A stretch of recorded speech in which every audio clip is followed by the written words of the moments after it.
सभी को राम राम। मेरे सभी ज्येष्ठ वरिष्ठ जनों को, बड़ों को प्रणाम।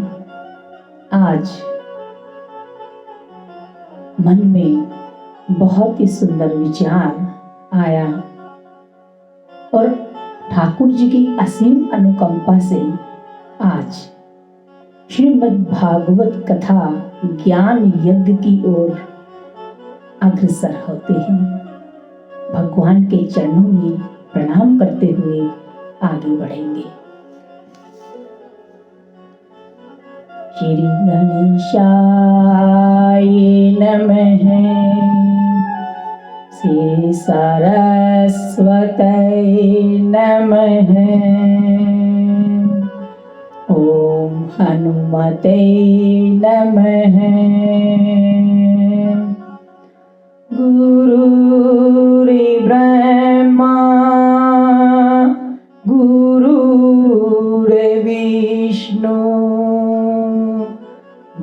गुरुर्देवो महेश्वरम्।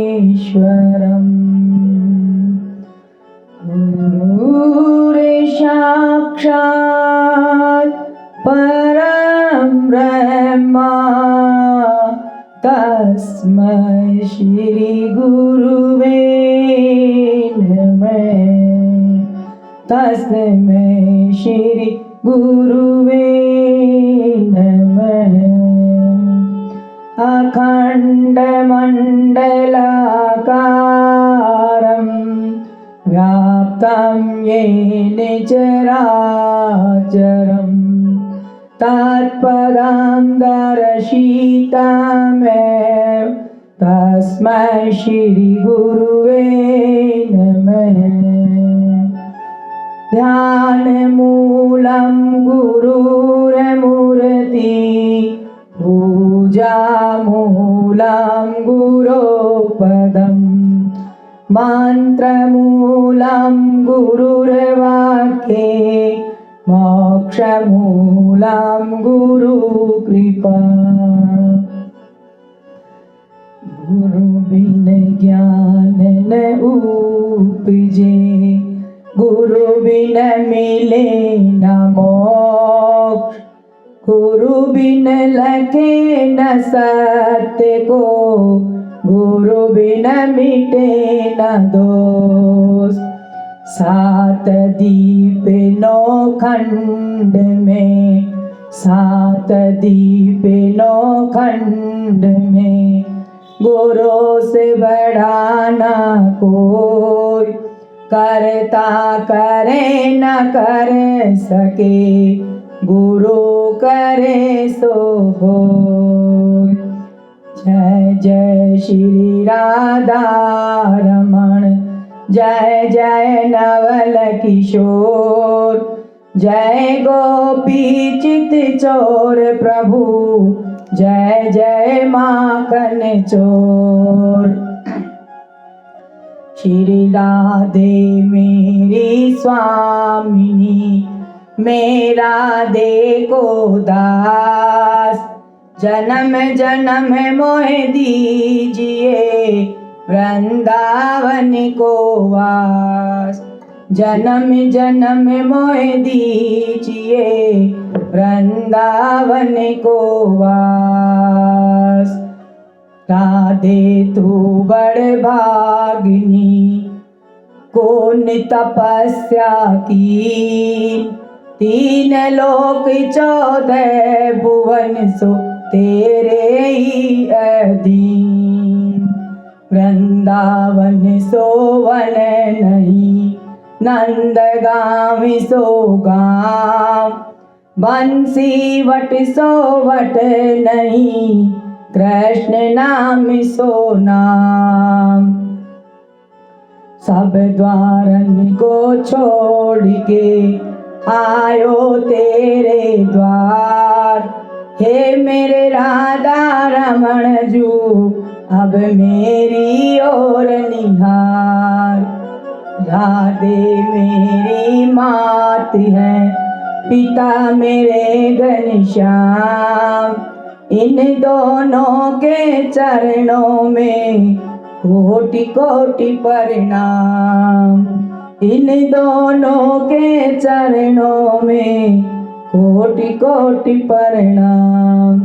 जिनकी सेवा भाव से खुशी रहे रे श्री राम, ऐसे श्री हनुमान को बारंबार प्रणाम। हे पार्थ के सारथी तुमको कोटि कोटि प्रणाम। आय विराजो कंठ में मन की खुले लगाम। आज हो तो प्रेम से आए हो तो प्रेम से ले लो प्रभु का नाम। और सब प्यारे भक्तन को मेरा जय जय श्री राधे श्याम, जय जय श्री राधे श्याम। बोले वृंदावन बांके बिहारी लाल की जय, राधा रानी सरकार की जय, श्रीमद् भागवत महापुराण की जय, श्री सुखदेव जी महाराज की जय, श्याम सुंदर श्री यमुना महारानी की जय, श्री हनुमान जी महाराज की जय, श्री सद्गुरुदेव भगवान की जय हो। गणेश जी महाराज का आनंद से ध्यान करते हुए, भजन बोलते हुए और आरती के साथ कथा में प्रवेश करेंगे। बोलिए गणेश जी महाराज की जय हो। आ जाओ गजाननी आसन पे, यहाँ भागवत होने वाली है। आ जाओ गजानन आसन पे, यहाँ भागवत होने वाली है। गंगा की लहर सूरज की लहर, गंगा की लहर यमुना की लहर, सूरज में समाने वाली है। आ जाओ गजानन आसन पे, यहाँ भागवत होने वाली है। चंदा की चमक, सूरज की दमक, तारों में समाने वाली है। फूलों की महक, कलियों की चहक, गजरे में समाने वाली है।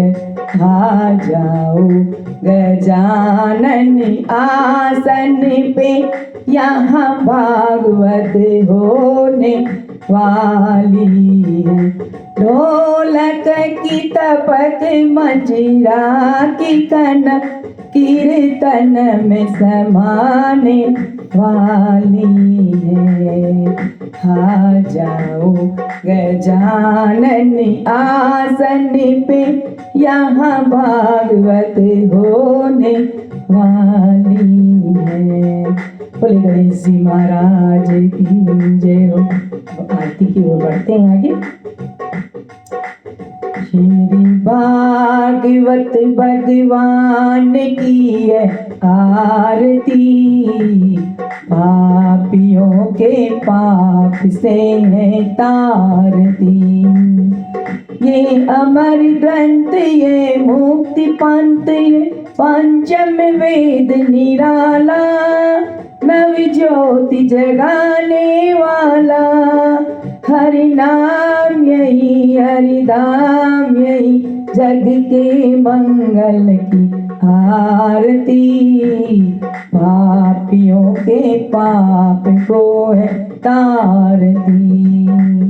ये शांति गीत पावन पुनित पापों को मिटाने वाला, हर दर्श कराने वाला, ये सुख करनी ये दुख हरनी, श्री मधुसूदन की आरती।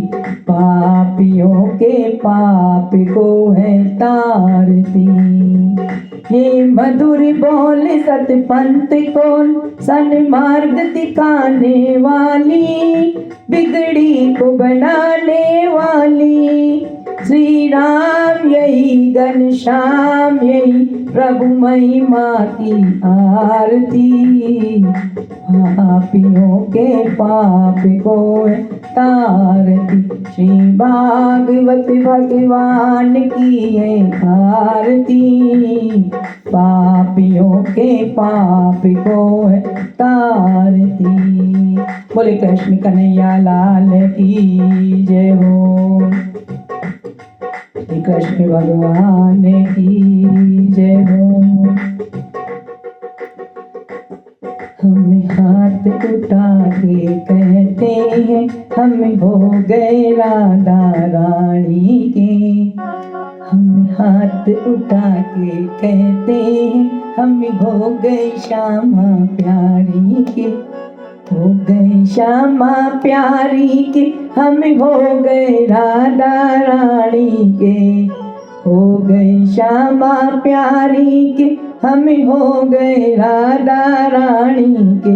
हम हाथ उठा कर कहते हैं हम हो गए राधा रानी के। बोलिए भागवत भगवान की जय हो। बोले कृष्ण कन्हैया लाल की जय हो। देखिए परम मंगल में परात्पर अखिलेश्वर अकारण करुणा करुणालय भक्त वांछित कल्पतरु पीतांबरधारी श्री बाल कृष्ण लाल की वांगमय प्रतिमूर्ति श्रीमद् भागवत महापुराण आज इस ज्ञान यज्ञ के प्रथम दिवस में हम प्रवेश कर रहे हैं। बोलिए भागवत भगवान की जय हो। कृष्ण कन्हैया लाल की जय हो। देखिए भक्तों, भागवत कोई एक पुस्तक नहीं है। भागवत कोई पुस्तक नहीं है। ये साक्षात परमात्मा का प्रत्यक्ष दर्शन है। साक्षात मेरे ठाकुर जी का प्रत्यक्ष दर्शन है। देखिए अनंत योनियों में भटकने के बाद भगवत कृपा से मनुष्य जन्म मिलता है। अनंत योनियों में भटकने के बाद प्रभु की असीम कृपा जीव पर होती है तो ये मनुष्य जन्म मिलता है। और उसमें भी धर्म परायण सत्संग प्रिय संत सेवी परिवार में जन्म लेना अत्यंत सुखदायी होता है। ये हमारा सौभाग्य है कि हम एक अच्छे घर में उच्च कुल में, जहां हमें संतों की शरण आसानी से मिल जाए, परिवार की सेवा संतों की सेवा करते हुए हमारा जन्म अग्रसर रहे। श्री कृष्ण प्राप्ति का सशक्त साधन श्रीमद् भागवत ही है। देखिए एक जन्म का नहीं, अनंत जन्मों का पुण्य हमारे भाग्य का उदय होता है तो ही हमें श्रीमद् भागवत महापुराण कथा में रुचि होती है, कथा सुनने को मिलती है, करने को मिलती है। ऐसे सुंदर भक्तिपूर्ण अनुष्ठान केवल गोविंद की कृपा से ही संभव हो पाते हैं। जब तक मेरे प्रभु की कृपा नहीं हो, जीव पर कुछ भी नहीं कर सकते हैं हम। कहते हैं सच्चिदानंद रूपाय विश्वोत्पत्त्यादि हेतवे तापत्रय विनाशाय श्री कृष्णाय वयं नमः।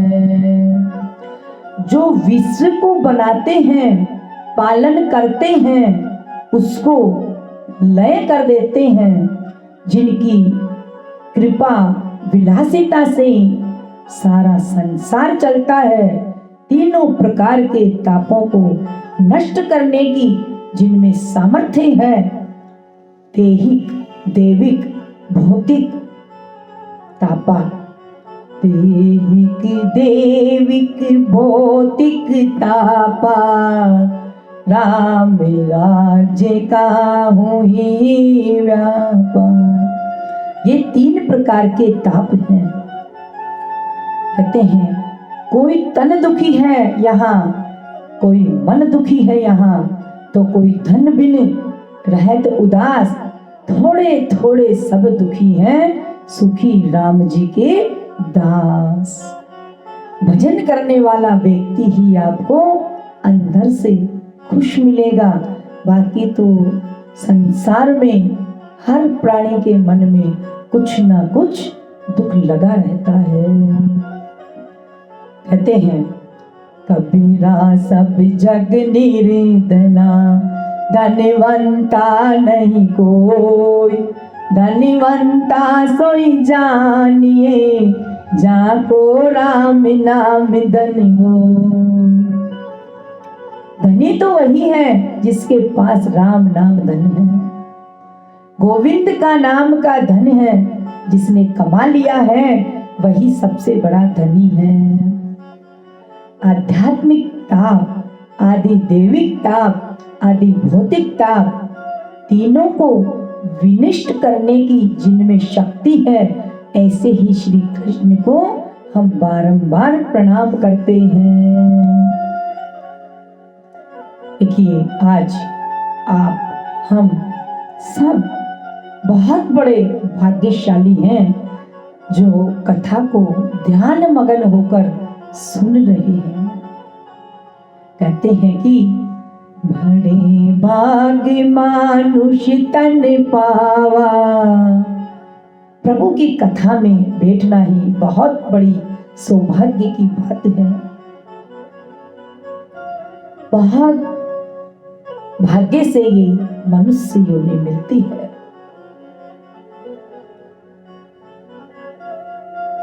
ये कलयुग है और कलयुग के लोग को केवल दोषों का युग मानते हैं, लेकिन भागवत जी कहती है कि ये अवसरों का युग है, ये अवसर है। देखिए जिस परमात्मा को पाने के लिए सतयुग में हजारों वर्ष तपस्या करनी पड़ती थी, कलयुग में वही शांति और आनंद केवल श्रवण और कीर्तन करने से मिल जाती है। समय कम है, इस समय की कीमत को पहचाने। कहते हैं परीक्षित मैनेजमेंट, राजा परीक्षित जी को जब पता चला था कि उनके पास केवल 7 दिन का समय है, तो उन्होंने रोने के बजाय जागने का निर्णय लिया। कहने का भाव है कि कल पर मत टालिए, अभी नहीं तो कभी नहीं। ये कलयुग का सबसे बड़ा मंत्र है, अभी नहीं तो कभी नहीं। अपनी प्राथमिकताओं को पहचाने और जीवन के अंतिम लक्ष्य परमात्मा की ओर आप सभी से ही निवेदन है कि प्रभु की ओर कदम बढ़ाना शुरू कर दे, कदम बढ़ाना शुरू कर दे। देखिए, परिस्थितियां आपके विरुद्ध हो सकती है, पर आपका भाव हमेशा आपके वश में होता है। आपके भाव हमेशा आपके वश में होना बहुत जरूरी है। प्रारब्ध यानी हमारे कर्म, हमारे भाग्य बदले नहीं जा सकते हैं, लेकिन कृष्ण भक्ति से सहने की शक्ति जरूर मिल जाती है। जितना मिले उसी में खुश रहना कलयुग का सबसे बड़ा योग है, कलयुग का सबसे बड़ा योग है। ये श्रीमद् भागवत कथा हमें पीने का, श्रीमद् भागवत कथा रस है, इसे पियो। ये हमें जीने का नया नजरिया देती है, नया नजरिया देती है। देखिए, ये मेरे कृष्ण का वांग्मय है। श्रीमद् भागवत भगवान श्री कृष्ण के मुख से निकला हुआ ग्रंथ है। ये पंचम वेद है, सभी उपनिषदों का सार है। ये रस बिंदु है, ये रस सिंधु है, ये रस सिंधु है। ज्ञान वैराग्य भक्ति का समुच्चय है, सभी पुराणों में सर्वोच्च है, सर्वोपरि है। इसलिए इसे श्रीमद् शब्द से अलंकृत किया गया है। ये अलौकिक प्रकाश पुंज है, मृत्यु को मंगलमय बनाने वाला ग्रंथ है, विशुद्ध प्रेम शास्त्र है, मानव जीवन को भागवत परायण बनाने वाला ग्रंथ है, आध्यात्मिक रस वितरण करने की सार्वजनिक ये प्याऊ है, ये परम सत्य की अनुभूति कराने वाला परम ग्रंथ है। कथा श्रवण मनन चिंतन भक्ति प्रदाता है, भगवान के अवतारों का ये इतिहास है, ये सोपान है। देखिए, जब श्री सीताराम जी की, कृष्ण भगवान की, राधे रानी की कृपा हम सब पर होती है, तभी श्रीमद् भागवत महापुराण सुनने का शुभ अवसर हमें प्राप्त होता है, तभी प्राप्त होता है। श्रीमद् भागवत को सुनने का शुभ अवसर मिले, ये साधारण पुण्य नहीं, अनेक जन्मों का पुण्य जिनका होगा वही यहाँ कथा में बैठे होंगे और वही कथा सुनेंगे। जन्म जन्मांतर के पुण्य उदय होने पर ही ऐसा शुभ अवसर जीव को मिलता है। देखिए, पवित्र महीना, पवित्र दिन और श्री ठाकुर जी की कथा श्रीमद् भागवत महापुराण के माध्यम से ये अपने आप में अद्भुत संयुक्त काल, देश, परिस्थिति और विषय, इन सब की दिव्यता अपने आप में हमारे जन्मांतर पुण्य की दिव्यता का सूचक है। हम आप गति मति से 7 दिन भगवान की कथा श्रवण करेंगे। ये कथा ज्ञान, भक्ति और वैराग्य का संवर्धन करने वाली है। श्रीमद् भागवत उस ज्ञान का नाम है जिससे मोह की निवृत्ति होती है, और मोह की निवृत्ति होने पर जीव को सच्चा सुख मिलता है। दुनिया का हर आदमी सुख को ही लालायित है, लेकिन अज्ञान के कारण व्यक्ति विषयों में सुख ढूंढता है। और ढूंढने में दुख और परिश्रम प्राप्त होता है। तो फिर सुख कहाँ है? जहां सुख का मूल होगा वहां सुख होगा। जहां से सुख सबको मिलता है, जहां सुख मूल रूप में होगा, वही तो सुख और वह मूल सुख आनंद श्रीमद् भागवत महापुराण कथा है। हमारे ठाकुर जी के चरणों में सुख की प्राप्ति है, आनंद की प्राप्ति है।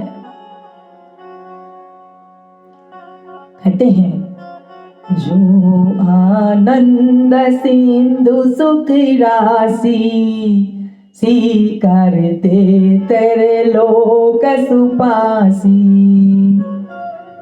सो सुख धाम राम असनामा,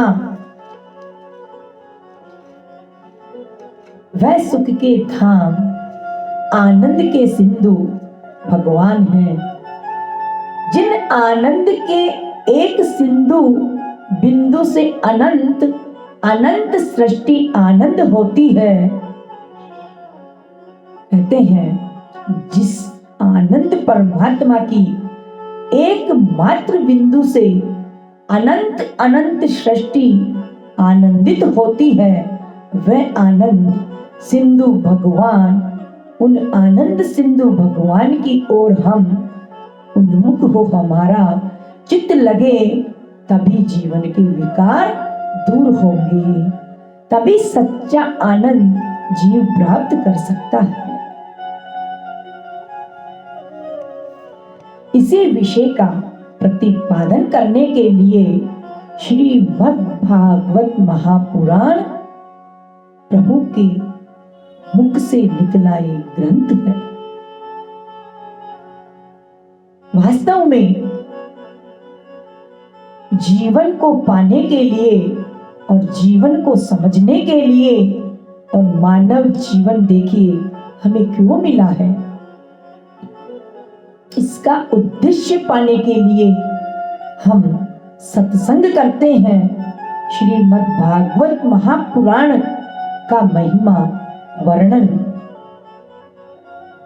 श्री भागवत जी की महिमा क्या है, इसका वर्णन श्री वेद व्यास जी महाराज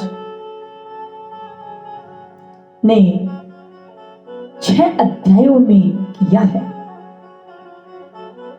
चलिए हम उस नैमिषारण्य क्षेत्र की ओर चलते हैं, जहां हमारे 88,000 सोनकादि मुनि एकत्रित हैं। नैमिषारण्य की पावन धरती पर 88,000 सोनकादि मुनि एकत्रित हुए, बहुत दिनों तक सत्संग करने के लिए, और विचार करने लगे कि कोई ऐसा महापुरुष मिले बहुत दिन तक सत्संग करे और भगवान की कथा सुनाए। ब्रह्मा जी से प्रार्थना की तो ब्रह्मा जी ने कहा, नैमिषारण्य में बैठकर आप लोग प्रतीक्षा करो, आपको कथा सुनाने वाले वक्ता प्राप्त हो जाएंगे। देखिए परम पौराणिक श्री सूत जी महाराज पधारे। सूत जी के चरणों में उन 88,000 ऋषियों मुनियों ने वंदन किया, प्रणाम किया और प्रार्थना की, आप व्यासपीठ पर विराजमान होकर हम लोगों को श्री भगवान की परम कथा सुनाओ। उन महर्षि के प्रेम निष्ठा को देखकर सूत जी बड़े प्रसन्न हुए। सूत जी ने कहा, हे मुनियों, तुम्हारे हृदय भगवान के प्रति प्रेम है, इसलिए मैं तुम्हें कथा अवश्य सुनाऊंगा। हे सोनक, तुम्हारे हृदय में प्रीति है, इसलिए मैं तुम्हें कथा आप सभी को जरूर सुनाऊंगा। जिसके हृदय में भगवान के प्रति हो, भगवान के प्रति भाव हो, उसे कथा अवश्य सुनानी चाहिए। और जिसके हृदय में भगवान के प्रति प्रीत ना हो, भाव ना हो, उसे कथा कभी नहीं सुनानी चाहिए। श्री सुखदेव जी जब कथा सुनाने बैठे, सुखदेव जी महाराज कथा सुनाने बैठे तो राजा परीक्षित को तो देवराज इंद्र अमृत का कलश लेकर आए। देवराज इंद्र अमृत का कलश लेकर देवताओं के साथ गंगा के तट पर आए। देवराज इंद्र ने कहा, महाराज परीक्षित मरने की डर की वजह से कथा सुन रहे थे। आज के 7वें दिन इनको तक्षक नाग काटेगा, उनकी मृत्यु होगी, तो मरने के डर से कथा सुन रहे हैं। हम तो स्वर्ग से अमृत लेकर आए, इनको अमृत पिला, एक बूंद नहीं पूरा घड़ा। और देवताओं ने सुखदेव जी से कहा, स्वर्ग से अमृत लेकर आए और इनको अमृत पिलाएं, एक बूंद, 1-2 बूंद नहीं, पूरा घड़ा पिलाया है हमें। और देवताओं ने सुखदेव जी से देखिए क्या कहा, स्वर्ग का अमृत तुम ले लो और ये कृष्ण अमृत, भागवत अमृत कथा जो आप इन्हें सुनाने जा रहे हो, वो आप हमें सुना दो। राजा परीक्षित को मरने का डर है, इनको अमृत पिला दो और भागवत अमृत कथा हमें सुना दो। कहते हैं कि देवता अमृत लेकर के आए, लेकिन कहते हैं इनको पिलाओ, हमें तो भागवत रूपी कथा सुनाओ।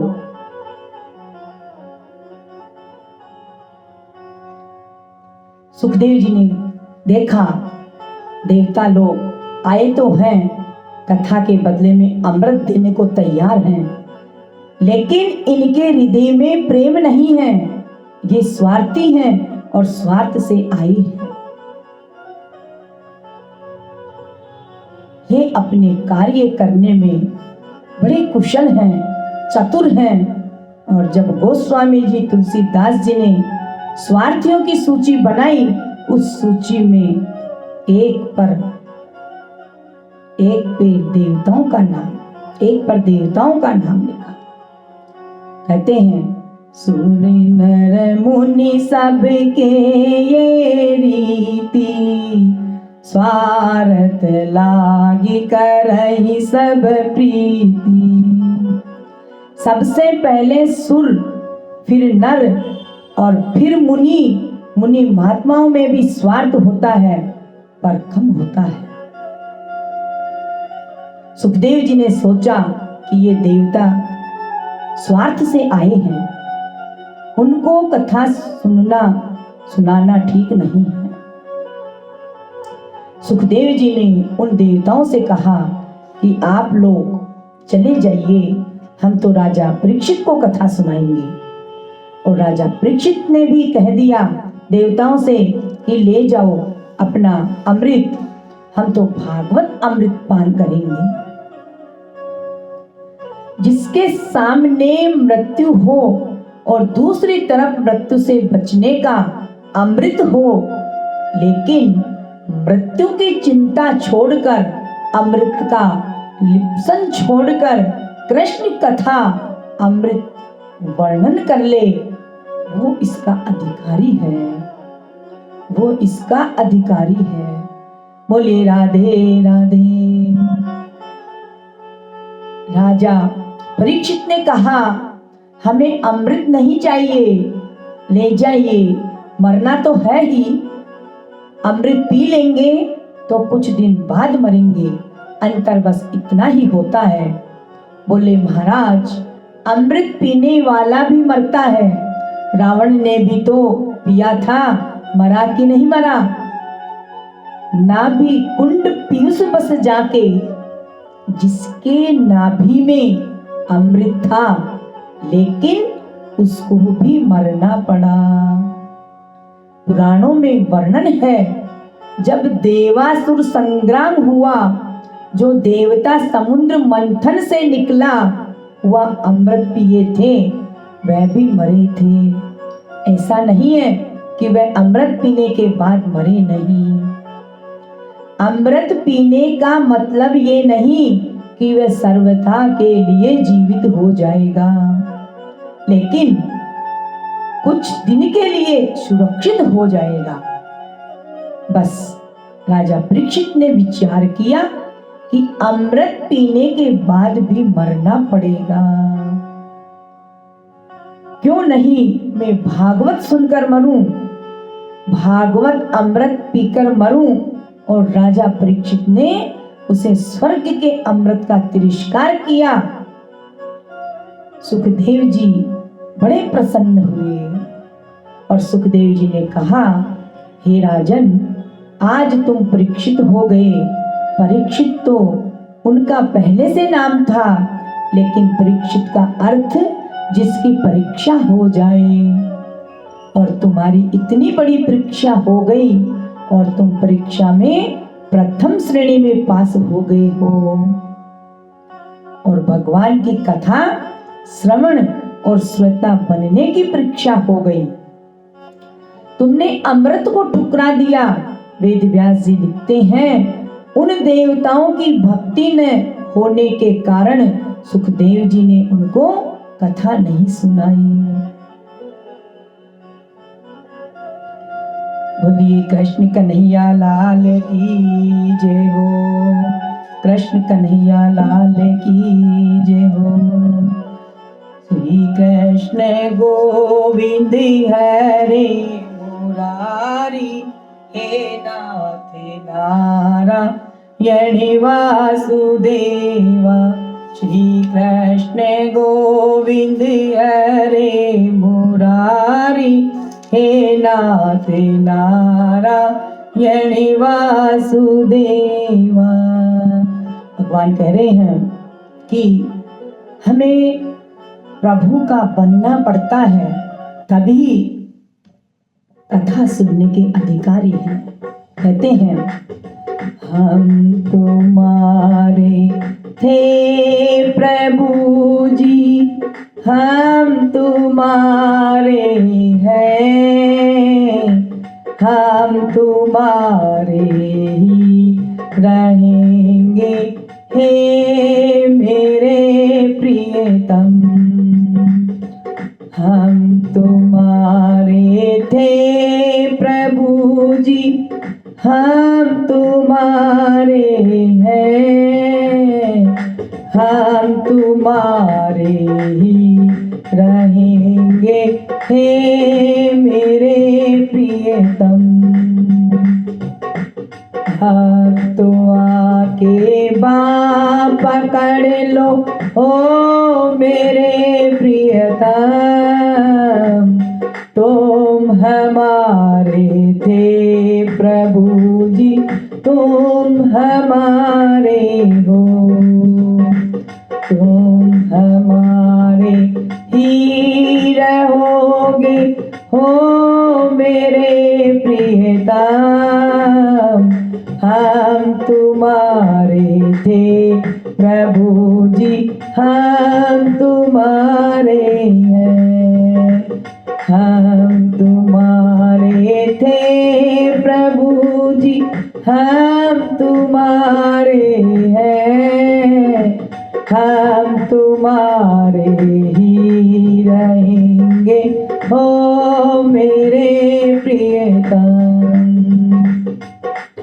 एक बार बस कह दो कि तू मेरा ही है, साची प्रीत की रीत निभा दो, ओ मेरे प्रियतम। हम तुम्हारे थे प्रभु जी, हम तुम्हारे हैं, हम तुम्हारे ही रहेंगे हो मेरे प्रियतम। एक बार हृदय से लगा लो ओ मेरे प्रियतम, साची प्रीत की रीत निभा दो ओ मेरे प्रियतम। तुम हमारे हो प्रभु जी, तुम हमारे हो, तुम हमारे ही रहोगे हो मेरे प्रियतम। तुम हमारे ही रहोगे हो मेरे प्रियतम। ये बहुत सुंदर भाव ठाकुर जी का कि भगवान कह रहे हैं साची प्रीत ठाकुर में होना बहुत जरूरी है।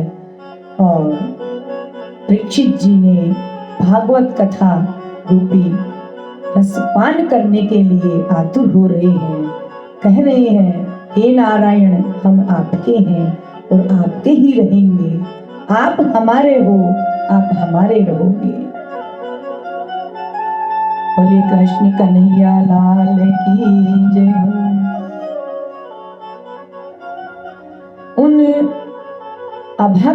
उनको अभक्त समझकर कथा सुखदेव जी ने नहीं सुनाई। कथा सुनने का अधिकारी वही है जिसके हृदय में भक्ति हो, भगवान के चरणों में अनुराग हो। नेमी शरण में सूत जी बड़े प्रसन्न हुए और उन मुनियों को कथा सुनाने लगे। और सर्वप्रथम भागवत के महत्व में उन्होंने कहा, एक बार देव ऋषि नारद जी अनेक लोकों में पर्यटन घूमते हुए मृत्यु लोक में आए और नारद जी ने उस धरती पर अनेक तीर्थ में भ्रमण किया। नारद जी सदा भ्रमण करते रहते हैं।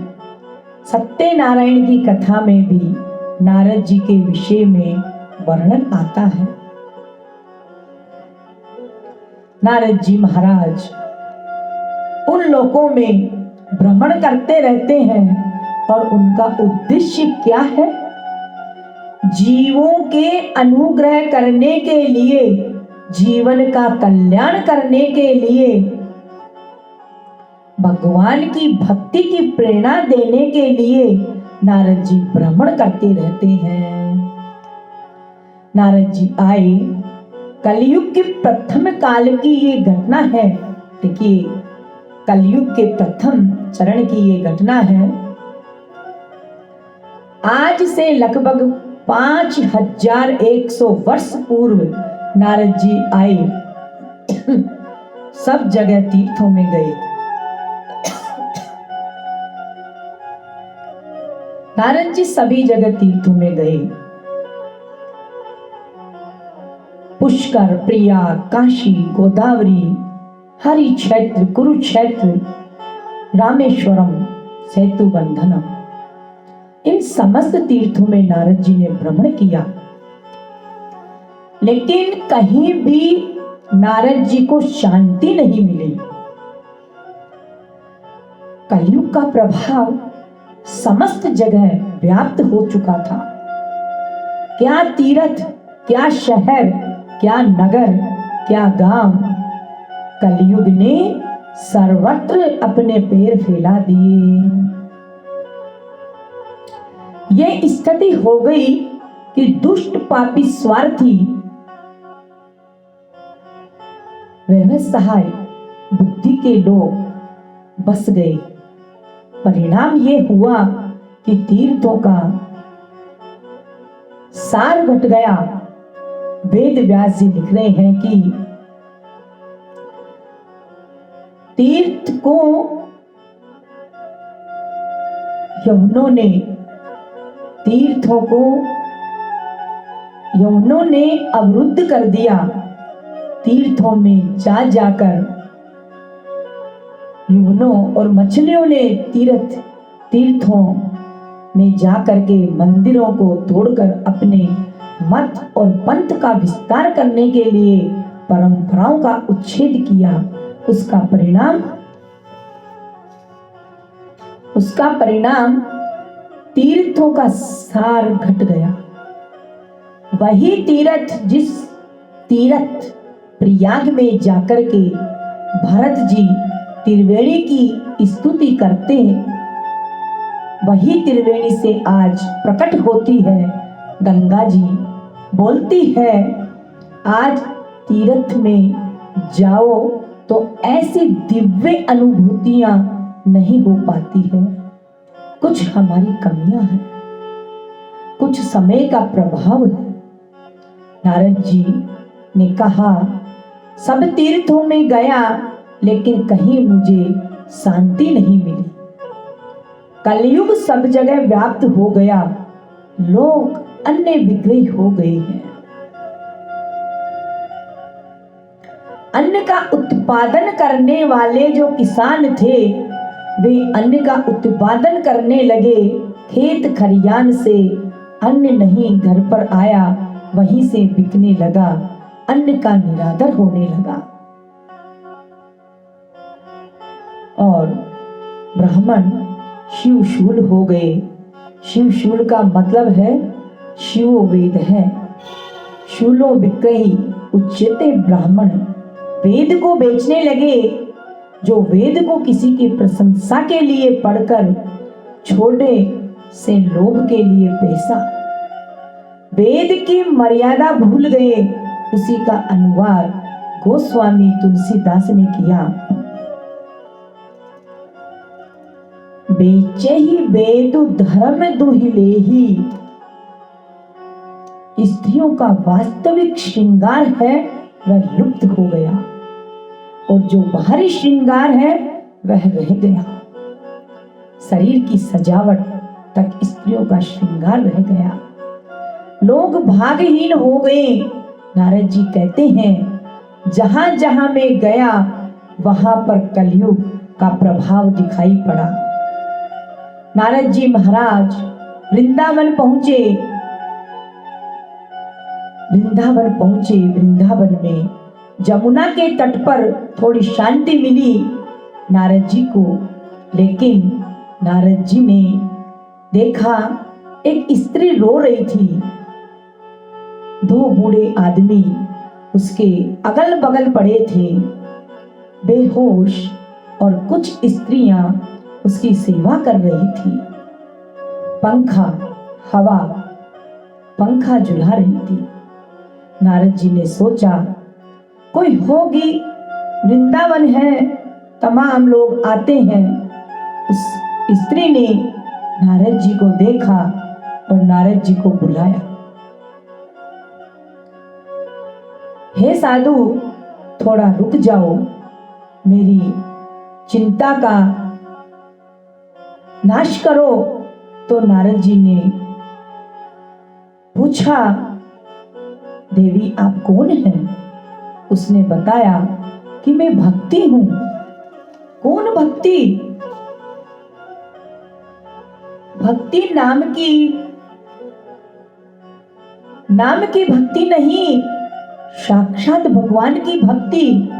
जिस भक्ति को पाने के लिए मुनि महात्मा तप करते हैं, जिस भक्ति को पाने के लिए हम भागवत कथा सुनते हैं, वही भक्ति, जिस भक्ति को पाने के लिए लोग मुक्ति का निरादर कर देते हैं और भक्ति करते हैं। कहते हैं, मुक्ति निरादर भक्ति लुभाने, मुक्ति का निरादर कर देते हैं वह भक्ति। देवी ने कहा, मैं भक्ति हूं। नारद जी ने कहा, देवी मैं आपका ही दर्शन चाह रहा था। इस वृंदावन में आकर आपका दर्शन हो गया। देवी, जो आपके बगल में पड़े हैं बूढ़े, ये कौन है दोनों? उसने कहा, ये मेरे बेटे हैं, इनका नाम ज्ञान, एक का नाम वैराग्य है। नारद जी ने कहा, देवी आप जवान और आपके बेटे बूढ़े हो गए हैं, इसका क्या कारण है? बेटी जवान तो माँ बाप बूढ़े होते हैं, बच्चे जवान होते हैं, माँ बाप बूढ़े होते हैं, लेकिन यहाँ तो उल्टा है। नारद जी ने कहा, देवी ये स्त्रियां कौन हैं? तो भक्ति महारानी ने कहा, ये भारत की पवित्र नदियां हैं, गंगा, यमुना, सरस्वती, कावेरी, तापी, तुंगभद्रा, कृतमाला, पेशवानी, ये देवी के रूप में मेरी सेवा कर रही है। नारद जी को बड़ी प्रसन्नता हुई। भक्ति का दर्शन, ज्ञान का दर्शन, वैराग्य का दर्शन, इतनी पवित्र नदियों का दर्शन हो गया। नारद जी ने कहा, आपका दुख क्या है? मैं आपकी किस तरह सहायता करूं? तो भक्ति महारानी ने कहा, ये मेरे 2 बेटे बूढ़े हो गए हैं और जर्जर हो गई है, इनका शरीर जर्जर हो गया है, किसी काम लायक नहीं है, ये दोनों जर्जर पड़े हैं, इनको आप ठीक कर दो। नारद जी ने पूछा, आप कहां से आई हो? तो भक्ति महारानी ने कहा, मेरा जन्म दक्षिण भारत में हुआ, द्रविड़ देश में उत्पन्न हुई, कर्नाटक में बड़ी हुई, महाराष्ट्र में कहीं कहीं विचार हुआ, गुजरात में जीवित हो गई, फिर वहां से वृंदावन आई। वृंदावन में आते ही मैं जवान हो गई, नवीन हो गई, लेकिन मेरे पुत्र ज्ञान वैराग्य हैं, लेकिन मेरे पुत्र ज्ञान वैराग्य अचेत पड़े हुए हैं। कलयुग के प्रभाव से ये जर्जर हो गए हैं, इनको आप ठीक कर दो, यही मेरा दुख है, यही मेरी पीड़ा है। बंधुओं, यही स्थिति आपकी और हमारी जीवन में भक्ति है, पर भक्ति के पुत्र ज्ञान वैराग्य जर्जर हो गए हैं, कोई काम लायक नहीं है। भक्ति तो है, उस भक्ति को हमको अयोध्या, वृंदावन, काशी, अन्य तीर्थों में लेकर जाती है और जीवित करती है। कमजोर भक्ति होने के बाद भी हम लोग रोते रहते हैं। वह भक्ति वृंदावन में रो रही थी। क्या तात्पर्य है इस चीज का? भक्ति आपको तीर्थों में ले तो जाएगी, लेकिन ज्ञान वैराग्य दृढ़ नहीं है। यदि ज्ञान वैराग आपका ठोस नहीं है तो तुम्हारा दुख कभी नहीं जाएगा। आप ऐसे ही घूम घाम करके अपने घर वापस आ जाओ। कलयुग में इनको जीवित कर दिया। नारद ने सोचा, हमें क्या नारद जी ने सोचा, मैं इनको ठीक करने के लिए उपनिषद सुनाऊं, वेदांत सुनाऊं, गीता का भंडार है, मैं इनको गीता सुनाऊं। उन दोनों के कान के पास जाकर नारद जी ने ज्ञान वैराग के पास अपना मुख ले जाकर के नारद जी ने चिल्ला के कहा, मंत्र उच्चारण सुना रहे हैं, बोल रहे हैं, गीता सुनाई, गीता सुनाई, मंत्र सुनाई, लेकिन ज्ञान वैराग नहीं उठी।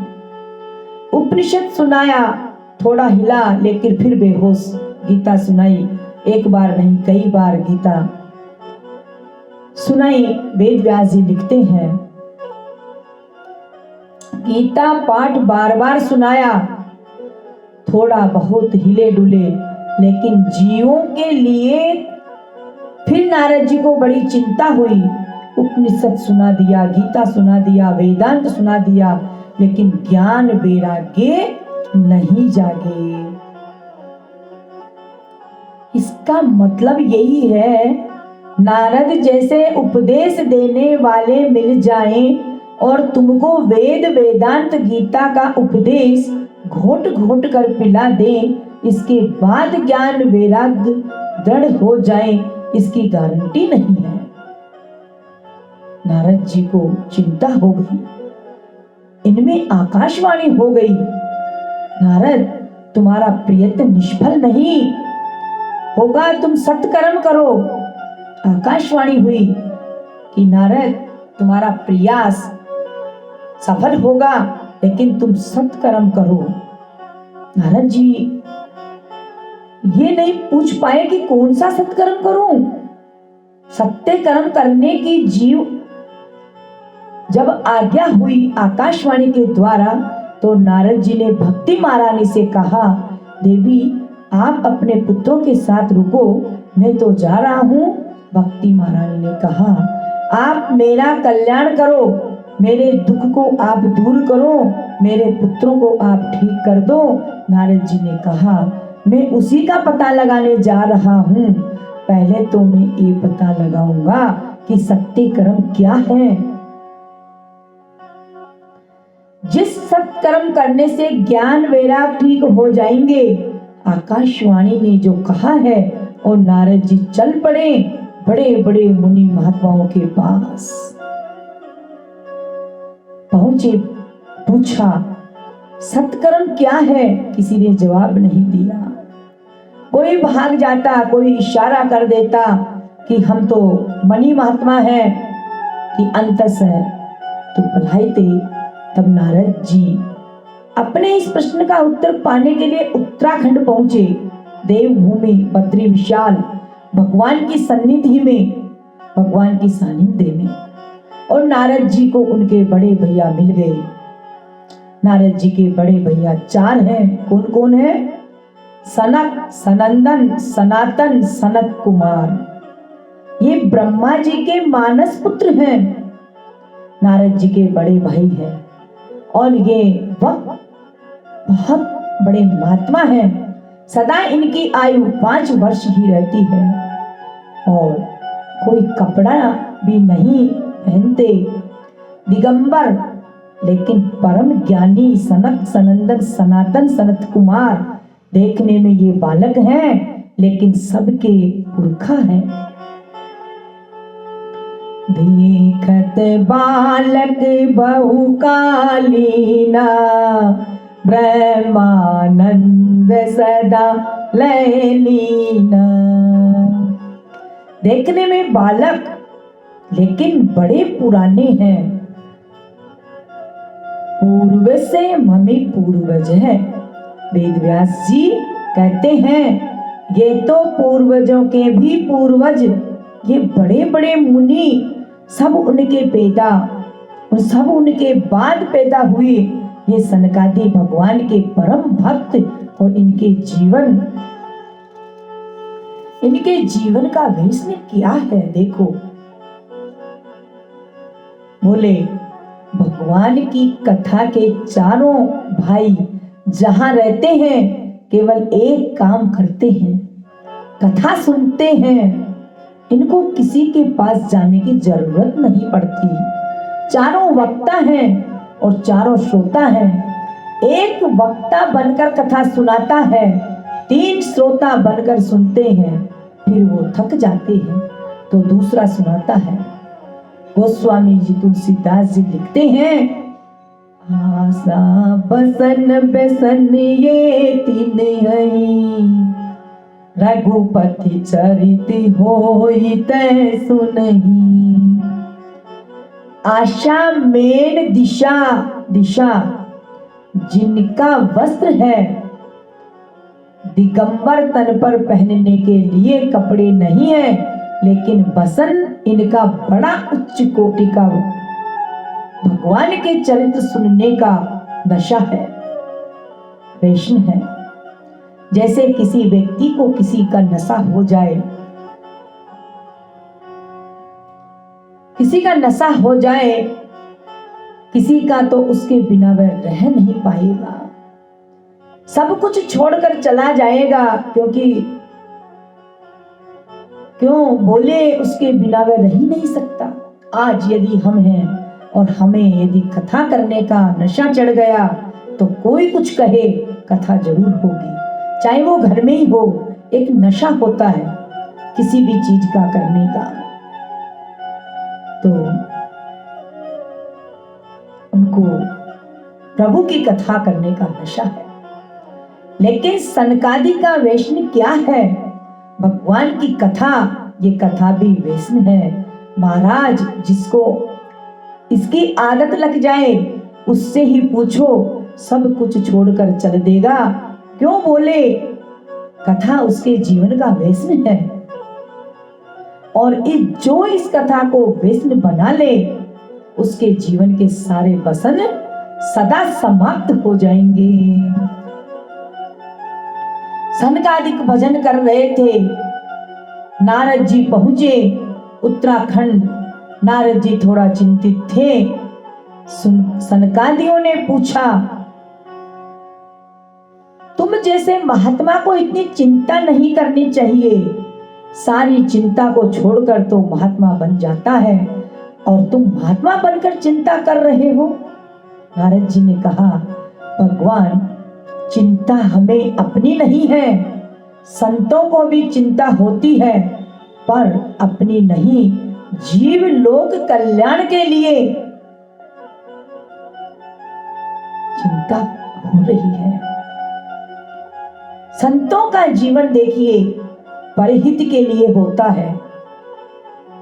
सनकादियों ने पूछा, ना नारद जी, सनकादियों ने, सभी ऋषियों ने पूछा, नारद जी ने सब बताया। भक्ति के ज्ञान वैराग्य स्वास्थ्य कैसे करूं मैं, उनको कैसे ठीक करूं, कैसे उनको जागृत करूं, मूर्छित पड़े हैं। क्या सत्कर्म करूं, यही जानने के लिए मैं निकला हूं। तो सनकादियों ने कहा, नारद सबसे बड़ा सत्कर्म है भगवान की कथा। जिस प्रश्न का उत्तर बड़े बड़े मुनि महात्मा नहीं दे पाए, वो सनकादियों ने एक क्षण में बता दिया। ये ज्ञान यज्ञ सबसे बड़ा सूचक है। ज्ञान यज्ञ माने भगवान की कथा। क्या? कौन सी कथा? श्रीमद् भागवत महापुराण की जो कथा है वही ज्ञान यज्ञ है।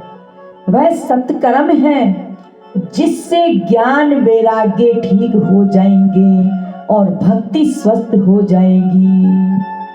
बोलिए कृष्ण कन्हैया लाल की जय हो, भागवत महापुराण की जय हो, श्री कृष्ण कन्हैया लाल की जय हो। देखिए बहुत सुंदर भगवान यहाँ पर क्या कह रहे हैं। नारद जी को कितना बड़ा सत्कर्म का अनुभव हो गया, तो क्या यहाँ पर जीव के लिए कितना सुंदर भजन है। कणी कणी में बसा प्रभु देखी रहा, चाहे पुण्य करो चाहे पाप करो। कणी कणी में बसा प्रभु देखी रहा, चाहे पुण्य करो चाहे पाप करो। ये जगत रचाया ईश्वर ने, ये सृष्टि बनाई ठाकुर ने।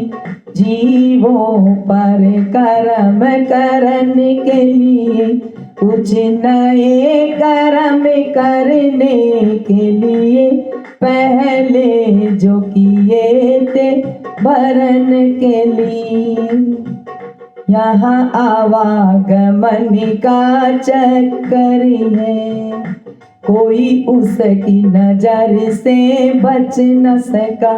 चाहे पुण्य करो चाहे पाप करो, कणी कणी में बसा प्रभु देखी रहा। चाहे पुण्य करो चाहे पाप करो, सब पुण्य का फल तो चाहते हैं, पर पुण्य कर्म कोई करता नहीं।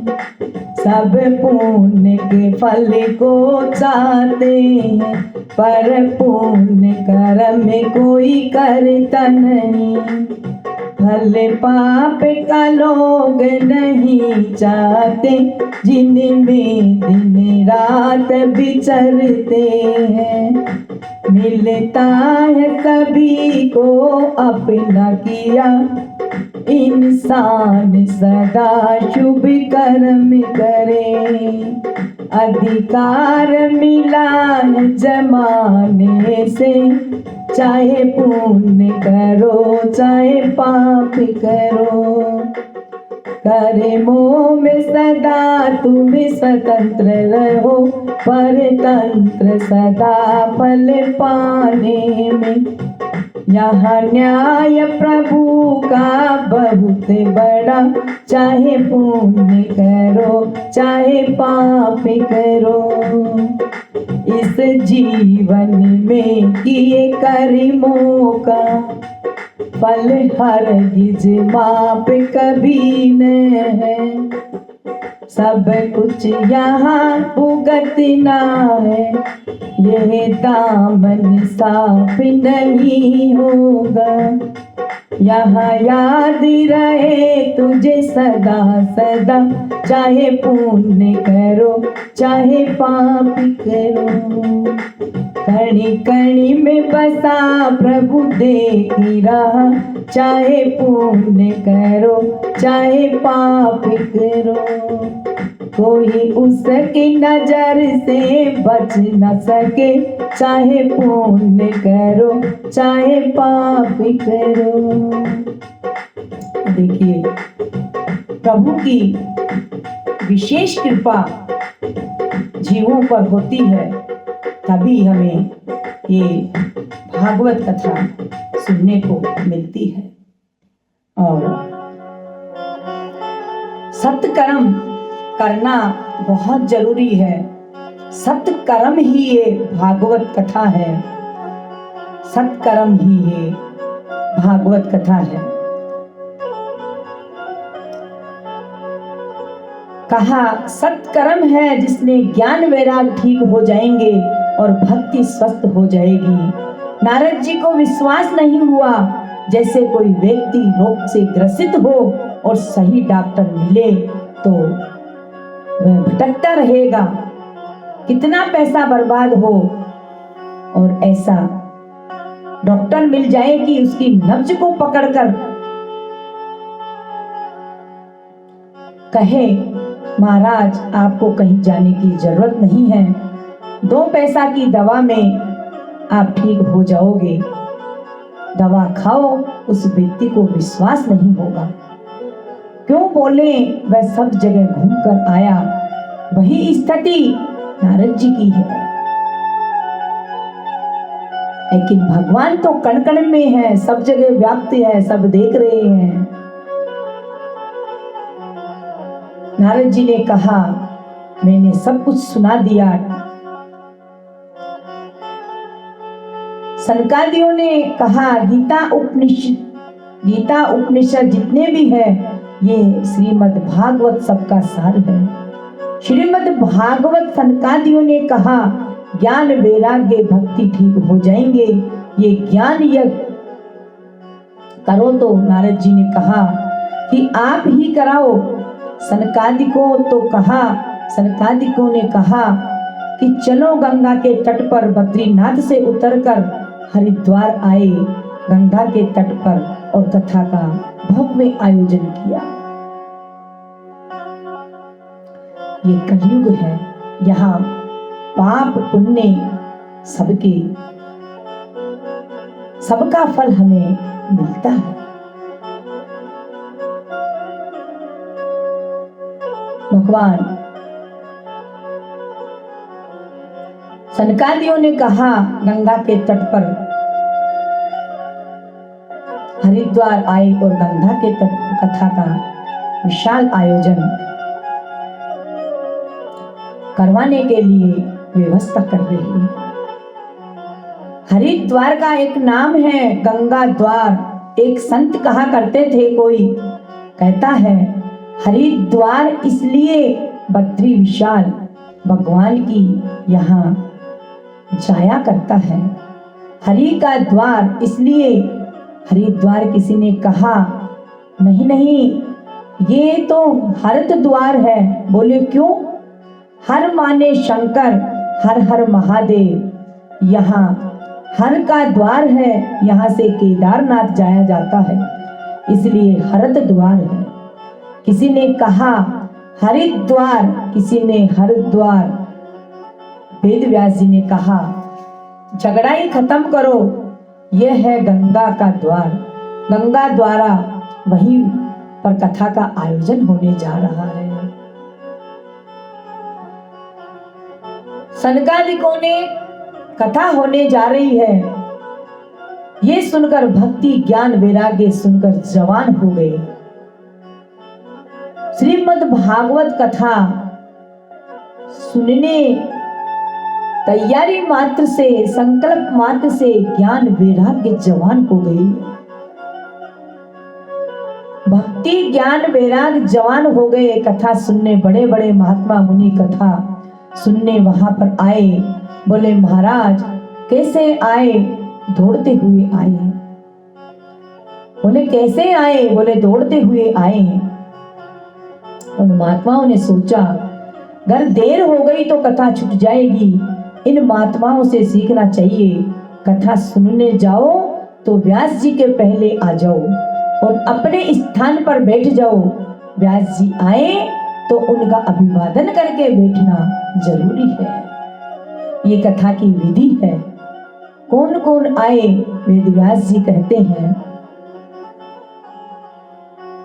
सभी ऋषि मुनि, भृंगु, वशिष्ठ, च्यवन, मेधा, देवल, देवराज, मार्कंडेय जी, ये सब कथा सुनने आए वहां पर।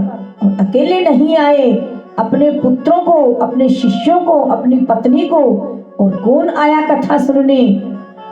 चारों वेद, वेदांत, सारे शास्त्र मूर्तिमान होकर सब देवता का रूप बनाकर कथा वहां कथा सुनने आई है। और हमारे सनातन के जितने शास्त्र हैं, चारों वेद, 6 शास्त्र, 18 पुराण, 18 स्मृतियां, रामायण, महाभारत, गीता, कागज पोथी। ये कागज पोथी नहीं है, ये देव रूप है, ये अविनाशी हैं, ये कभी नष्ट नहीं होते हैं। ये सारे शास्त्र वेद वैकुंठ में प्राप्ति के परमात्मा के समान है। सारे शास्त्र वेद वैकुंठ में परमात्मा के सामने देव रूप में भगवान का गुणगान करते रहते हैं। ये नित्य हैं, कभी नष्ट नहीं होते हैं। और जब समय आता है तो परमात्मा की कृपा से किसी अधिकारी महापुरुष के मस्तक में ये ग्रंथ उतर जाते हैं और सारे फिर संसार में बांट देते हैं। कभी खत्म नहीं होते हैं। चारों वेद, 6 शास्त्र, 17 पुराण कथा सुनने आए हैं। 17 पुराण क्या बोले, 18वें पुराण की तो कथा ही हो रही थी, श्रीमद् भागवत। लेकिन कुछ लोग नहीं आए। जो नहीं आए वे बड़े अभागे थे। भृंगु महाराज ने उनको डांटा, चलो कथा सुनने। भृंगु महाराज जी ने कहा कि तुम लोग कथा नहीं सुन सकते, चलो कथा सुनने। और वहां सुनने और वह अभागे भी कथा सुनने आए। भृंगु जी के डांटने पर जो कथा सुनने ना आए उनको डांट कर कथा में लाना चाहिए। बोले जो नहीं आए उनको डांट कर कथा में लाना चाहिए क्या? कारण था वह लोग आ नहीं रहे थे। अभी वेद व्यास जी कहते हैं कि कथा में लेकर जो आता है, गंगा तट पर कथा प्रारंभ हुई। सबसे पहले सनकादियों ने कथा की महिमा का वर्णन किया। सब कथा में विराजमान हो गए, सबको लेकर आए, कथा प्रारंभ हुई और सबसे पहले सनकादिकों ने कथा की महिमा का वर्णन किया। इस कथा के लिए देखिए, भागवत जी के लिए दिन का कोई नियम नहीं है। सब चीज के लिए नियम होता है। विवाह करना हो तो कहाँ अमुक मुहूर्त, यज्ञ करना हो तो मुहूर्त, लेकिन भगवान की कथा के लिए कोई मुहूर्त नहीं होता है। जिस दिन कथा शुरू वही मुहूर्त हो जाता है। ठाकुर जी की कथाओं में कथा प्रारंभ हुई तो भक्ति महारानी अपने बेटे ज्ञान वैराग्य को कथा मंडप में लेकर आ गई। भक्ति महारानी श्रोता और वक्ता के बीच में बैठ गई। जब भक्ति महारानी आई तो कुछ गुनगुना रही थी। कि क्या गुनगुना रही थी? बोल रही थी भक्ति महारानी, श्री कृष्ण गोविंद हरे मुरारी, हे नाथ नारायण वासुदेवा। भक्ति महारानी अंदर ही अंदर भगवान का संकीर्तन कर रही थी अपने मन ही मन में। यही कीर्तन करते हुए भक्ति महारानी अपने पुत्र ज्ञान वैराग्य को लेकर मंडप में श्रोता वक्ताओं के बीच में आकर बैठ गई। किधर से आए, कैसे आए, किसी ने नहीं देखा। फिर तो भक्ति महारानी ने स्वयं सनकादिक से कहा, मुझे बैठने के लिए स्थान दो, मैं किधर बैठूं? फिर तो सनकादिकों ने कहा कि जितने श्रोता हैं उनके हृदय में बैठो। फिर तो भक्ति महारानी उन श्रोताओं के हृदय में ज्ञान वैराग्य को लेकर बैठ गई। यही कथा का फल है। कथा में ही भक्ति का आगमन होता है। किधर से आए, कैसे आए, किसी को पता नहीं लगना चाहिए। पूछने लगे किधर से आई भक्ति महारानी, अर्थात आप कथा में आओगे, कथा सुनते रहोगे तो आपके जीवन में भक्ति आ जाएगी। आपको भी पता नहीं चलेगा कि कब आ गई कथा में भक्ति। कथा में ही भक्ति आती है, अकेली नहीं आई। भक्ति महारानी अपने ज्ञान वैराग्य को साथ में लेकर आए। ठीक हो गए। सनकादिकों ने कहा, सब कुछ ठीक हो गया। सनकादिकों ने कहा, श्रोताओं के हृदय में बैठ जाओ। इन वैष्णव भक्तों के, श्रोताओं के मन हृदय में जाकर बैठ जाओ। भक्ति, यही हमारे भक्ति महारानी अपने ज्ञान वैराग्य को साथ में लेकर उन श्रोताओं के हृदय में विराजमान हो गई। देखिए, यही हमारे जीवन का लक्ष्य है। किसी ने कहा इसकी क्या लाभ मिलेगा? अब भक्ति हृदय में आ गई तो क्या लाभ मिलेगा?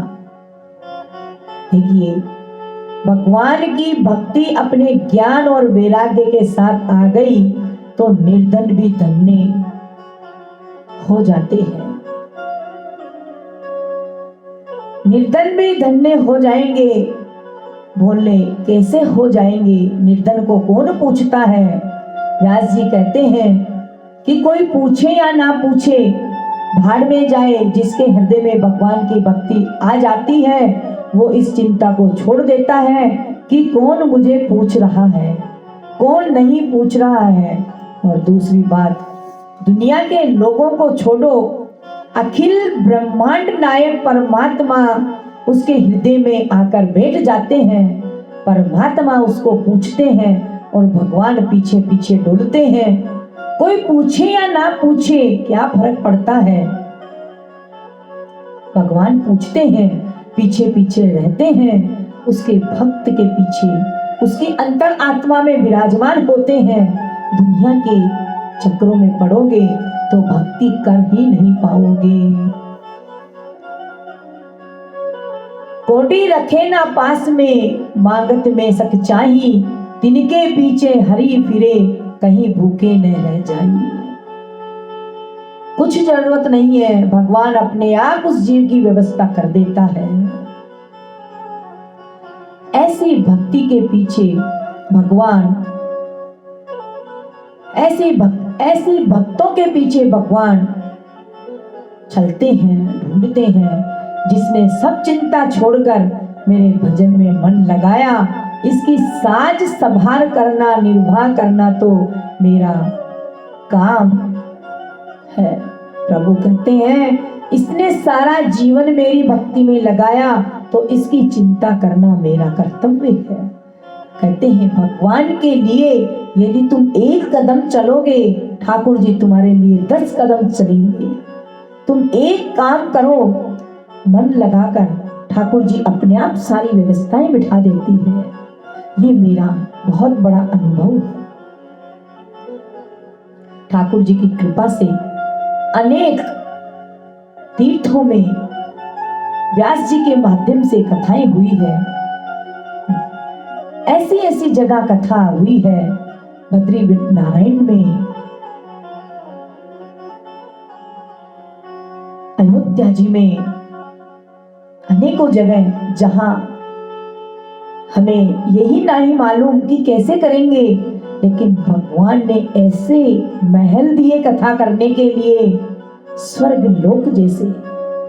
देखकर हम हैरान हो गए कि वाकई में ठाकुर जी की बहुत बड़ी असीम कृपा है। नर नारायण पर्वतों के बीच में ऐसे महल दिए जहां ठाकुर जी की कथा हुई, और आज इस कथा का ही फल है जो यहाँ ये दास कुछ गुनगुना रहा है। ये जो वाणी से शब्द निकल रहे हैं, ये मेरे नहीं हैं, ये मेरे प्रभु के हैं। मैं क्या बोल रही हूँ मुझे खुद को नहीं पता है।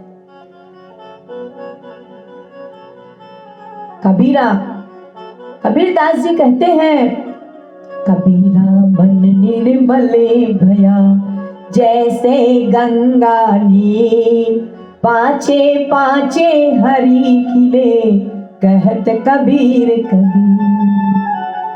मन निर्मल हो जाए, भगवान की भक्ति आ जाए, फिर तो ठाकुर उसके पीछे फिरते हैं। किसी ने कहा, जब भक्त भक्ति में नाचना है, भगवान कहते हैं, नारद जब मेरे भक्त विभोर होकर नाचते हैं, मन प्रसन्न होता है भक्तों के मेरी भक्ति में, तो मैं उनके पास ही रहता हूँ, उनके हृदय में विराजमान रहता हूँ।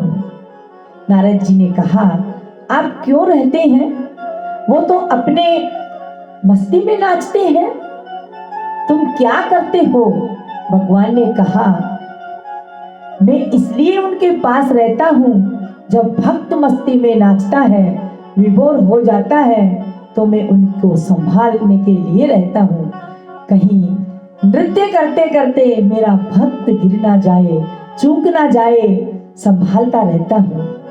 देखिए, जिसके जीवन में भक्ति आ जाए, जीवन धन्य हो जाता है।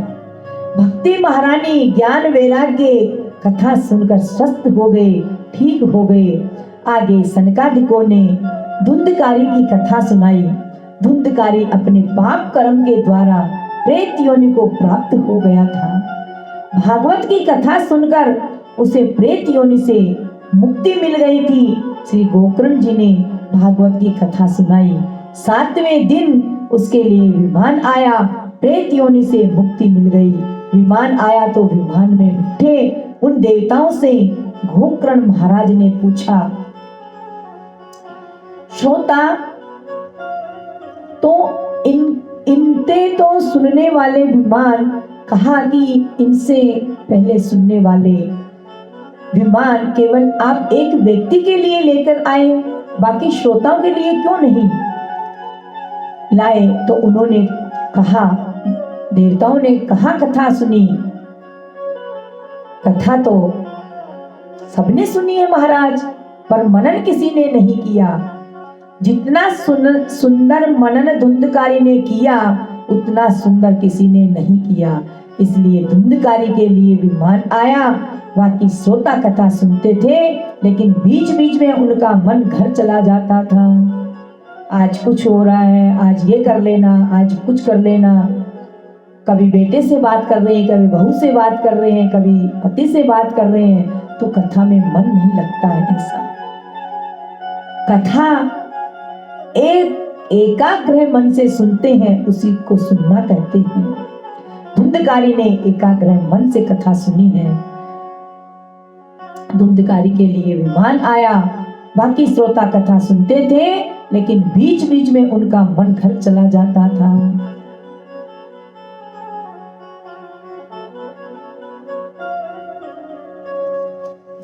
इसलिए कहते हैं, थोड़ा सा भजन गुनगुनाएंगे।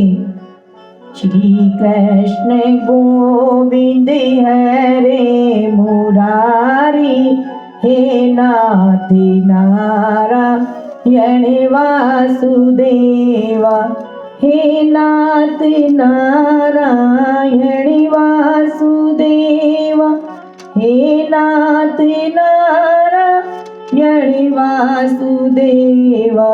श्री कृष्ण गोविंद हरे मुरारी, हे नाथ नारायण वासुदेवा।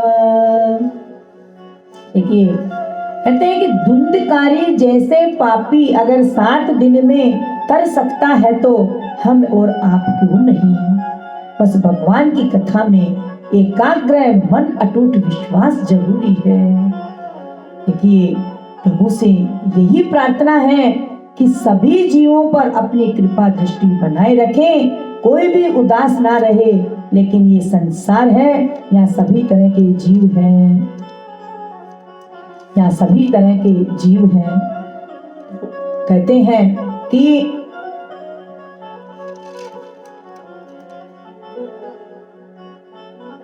कथा अनंत है, सागर है।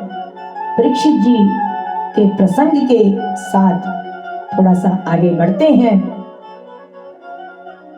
ये एक राजा की कथा नहीं, बल्कि ये सावधानी और काल का बोध कराने वाली कथा है।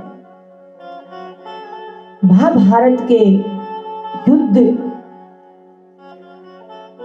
के बाद जब अभिमन्यु वीर गति को प्राप्त हुए, तो उनकी पत्नी उत्तरा गर्भवती थी। अश्वत्थामा ने क्रोध में आकर ब्रह्मास्त्र छोड़ा, जिसका लक्ष्य था गर्भ में स्थित बालक उत्तरा। प्रभु श्री कृष्ण की शरण में उत्तरा आई। प्रभु ने बालक की रक्षा की। बालक ने गर्भ में चारों ओर देखा कि दिव्य पुरुष बार बार प्रकट हो रहे थे। इसी कारण बालक का नाम रखा परीक्षित। जिसका जीवन धर्म के लिए होता है, उसकी रक्षा स्वयं नारायण करते हैं। पांडवों के स्वर्गारोहण के बाद अभिमन्यु पुत्र परीक्षित ने धर्म पूर्वक शासन किया। एक बार वन में उन्होंने देखा एक बैल धर्म के 3 पैर कटे हुए हैं और एक गाय माने पृथ्वी, बैल मतलब धर्म, रो रही है। एक नीचे व्यक्ति कलयुग उन्हें मार रहा है।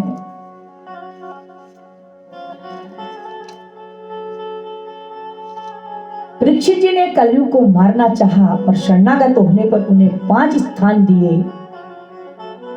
धूत, जुआ, पान, शराब, स्त्री व्यभिचार, सोना, सुनसान जगह, हिंसा और स्वर्ण, उन्नति का धन, अनीति का धन। जैसे ही परीक्षित जी ने जरासंध का अधर्म से अर्पित स्वर्ण मुकुट पहना, कलयुग उनकी बुद्धि पर सवार हो गया। परीक्षित जी शिकार खेलते खेलते शनिक ऋषि के आश्रम पहुंच गए। उस समय राजा परीक्षित जी को प्यास लगी। भूख प्यास से व्याकुल राजा बार बार शनिक ऋषि को बोल रहे हैं, लेकिन ऋषि समाधि में लीन हैं। ना देख रहे हैं, ना ही राजा का स्वागत कर रहे हैं। कलयुग के प्रभाव से राजा को लगा कि ऋषि पाखंड कर रहे हैं। क्रोध में आकर उन्होंने पास में पड़ा हुआ मरा सर्प उठाया और ऋषि के गले में डाल दिया। परीक्षित जी किसी भी जीव को कष्ट नहीं देते थे, आज एक संत का अपमान कर बैठे, ये संगति और सुन का दोष था। देखिए, परीक्षित जी ऐसे धर्मी राजा थे कि वो कभी भी नहीं चाहते थे कि किसी का अपमान करूं मैं, लेकिन कलयुग जो मुकुट पहन रखे थे उस स्वर्ण में कलयुग विराजमान था। इसी कारण सुखदेव, इसी कारण परीक्षित जी ने एक ऋषि का अपमान किया।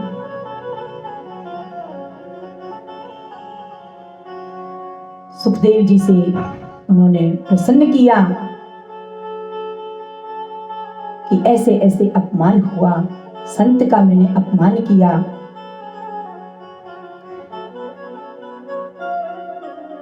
कहते हैं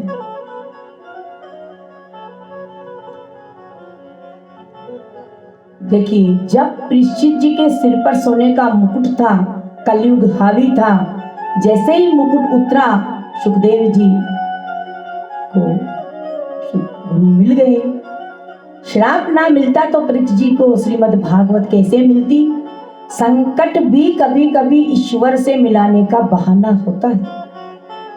संकट भी ऐसा आता है कभी कभी जो ईश्वर से मिला देता है। और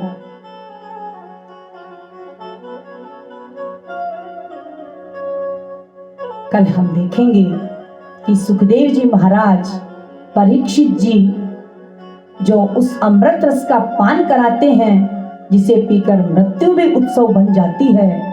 कहते हैं कि जहाँ श्रोता योग्य हो वहां भगवान स्वयं वक्ता भेजता है।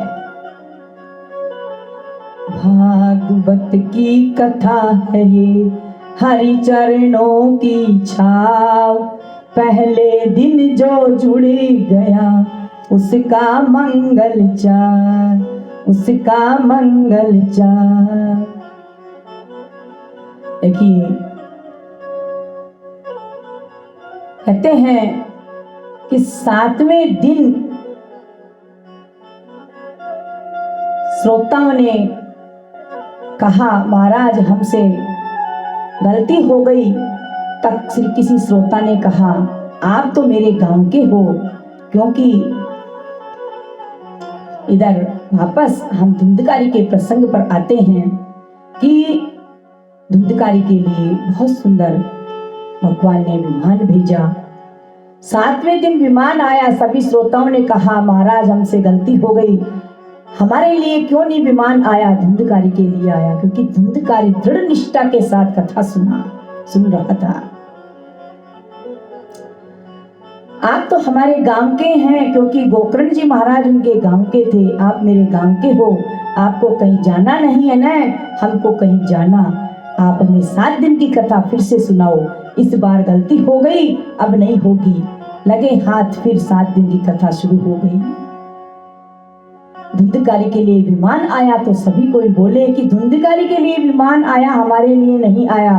कहा सूत जी ने कि धुंधकारी ने मन से सुना था, आप लोगों ने मन से कथा नहीं सुनी, आपका ध्यान घर में था। उन्होंने कहा आप तो हमारे अपने हो, हमें फिर से 7 दिन कथा सुनाओ। हम फिर से 7 दिन कथा सुनेंगे और अब गलती नहीं करेंगे, अब मन लगाकर कथा सुनेंगे। हाथ के हाथ उन्होंने कथा शुरू से कही 8वें दिन, और इस बार सबने उदेचित होकर मन को एकाग्र कर कथा सुनी। परिणाम 7वें दिन विमान आया। धुंधकारी के लिए तो देवता विमान लेकर आए थे, लेकिन इन श्रोताओं के लिए, गोकर्ण जी के लिए स्वयं भगवान कृष्ण विमान लेकर आए। विमान से उतरकर भगवान ने गोकर्ण जी का हृदय से लगाया। भगवान गोकर्ण जी को हृदय से लगाया और कहा, आप सब लोगों को मेरे गोलोक चलो, आप सब लोग मेरे गोलोक में चले। बोलिए भगवान श्री कृष्ण भगवान की जय हो। गोकर्ण जी सहित सभी श्रोताओं को भगवान ने विमान में बैठाया और अपने लोक को चले गए। वेद व्यास जी कहते हैं, गांव में कोई बचा ही नहीं।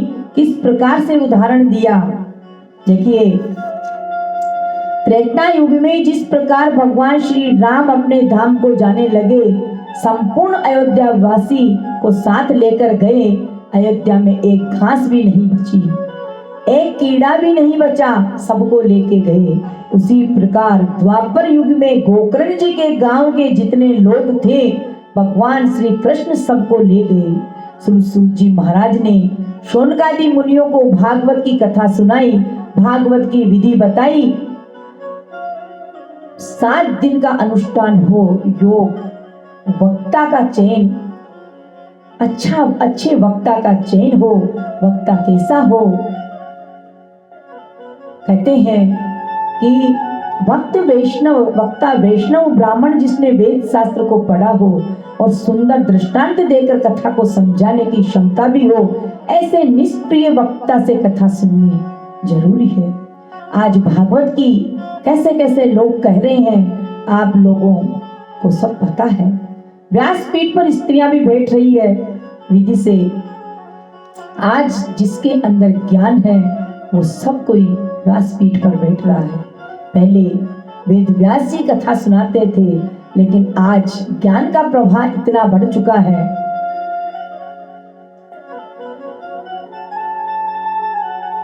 जैसे कहा वैसे पालन करना बहुत जरूरी है।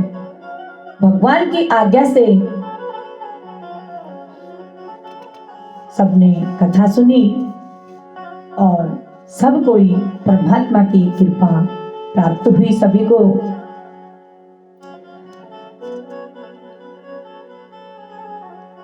आनंद से कथा को स्मरण करें, उनके घर में सुख शांति आनंद प्रेम भक्ति का प्रकाश फैलता है। आज प्रथम दिन की कथा का ये सुगंधित पुष्प मेरे कृष्ण कन्हैया राधे श्याम के चरणों में अर्पित है। कहते हैं कि कथा अनंत है, सागर है। एक भजन के बाद आरती में प्रवेश करेंगे। कहते हैं कि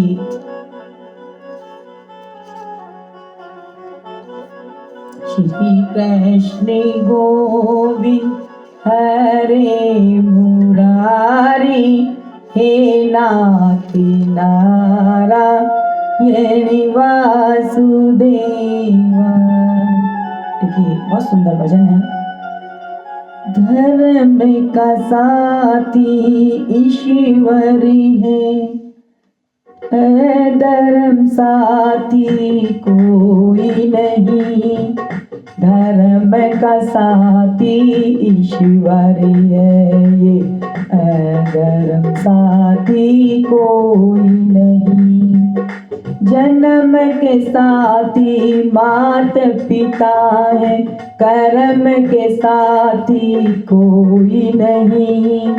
धर्म का साथी ईश्वर है, पर धर्म अधर्म साथी कोई नहीं। धर्म का साथी ईश्वर है, धर्म का साथी कोई नहीं। जन्म के साथी माता पिता है, कर्म के साथी कोई नहीं। ये सच्चाई है। बच्चे पति पत्नी कोई भी नहीं है, कर्म अपने अपने होते हैं। कहते हैं कांदे कांदे आई पत्नी, कांधे पर ही जाएगी। तन मन धन सब कुछ दे, पर ये कांदा नहीं तेज दे पाए। बेटी तो रो लेगी घर में, बेटा साथ न छोड़ेगा, दफन करेगा मिट्टी माई जला जला कर छोड़ेगा। धर्म का साथी ईश्वर है, ये धर्म साथी कोई नहीं। जन्म के साथी मात पिता है, कर्म के साथी कोई नहीं। नाम के दम पर लाखों है, बेगम का साथी कोई नहीं। गम के हम दम लाखों है, बेगम के साथी कोई नहीं। जन्म के साथी मात पिता है, कर्म के साथी कोई नहीं। मित्र तुम्हारे शत्रु बनेंगे, वो भी मुख को मोड़ेंगे। ले जाकर शमशान में एक दिन तुझे अकेला छोड़ेंगे। सबका साथी स्वयं बना, पर तेरा साथी कोई नहीं। जन्म के साथी माता पिता है, कर्म के साथी कोई नहीं। कर्म के साथी कोई नहीं। बोले साचे दरबार की जय हो। हम हाथ उठा कर कहते हैं, हम हो गए राधा रानी के। हाथ उठा कर कहते हैं, हम हो गए राधा रानी के। हो गए राधा रानी के, हम हो गए श्यामा प्यारी के। हो गए राधा रानी के, हम हो गए श्यामा प्यारी के। हम गली गली में कहते हैं, हम डगर डगर में कहते हैं, हम हो गए राधा रानी के। हो गए राधा रानी के, हम हो गए श्यामा प्यारी के। हम डगर डगर में कहते हैं, हम हो गए श्यामा प्यारी के। हम कल भी राधा रानी के, हम आज भी राधा रानी के। हम कल भी राधा रानी के थे, आज भी राधा रानी के। हम हाथ उठा के कहते हैं, हम सदा रहे राधा रानी के। कोई भला कहे चाहे बुरा कहे, अज कहता है तो कहने दो। हम नाच नाच कर कहते हैं, हम हो गए श्यामा प्यारी के। हो गए श्यामा प्यारी के, हम हो गए राधा रानी के। हम हो गए श्यामा प्यारी के, हम हो गए राधा रानी के। हम हाथ उठा कर कहते हैं, हम हो गए राधा रानी के। बोले कृष्ण कन्हैया लाल की जय। अब आरती की ओर बढ़ते हैं। हे गिरधर तेरी आरती गाऊं, बाके बिहारी तेरी आरती गाऊं। आरती गाऊं प्यारे आपको मैं नाऊं। हे गिरधर तेरी आरती गाऊं। मोर मुकुट प्यारे शीश पे सोवे, प्यारी बंसी मेरो मन मोवे। देख छटा बलिहारी में जाऊं, चरणों से निकली गंगा प्यारी। जिसने सारी दुनिया तारी, उन चरणों को मैं दर्शन पाऊं। हे गिरधर तेरी आरती गाऊं।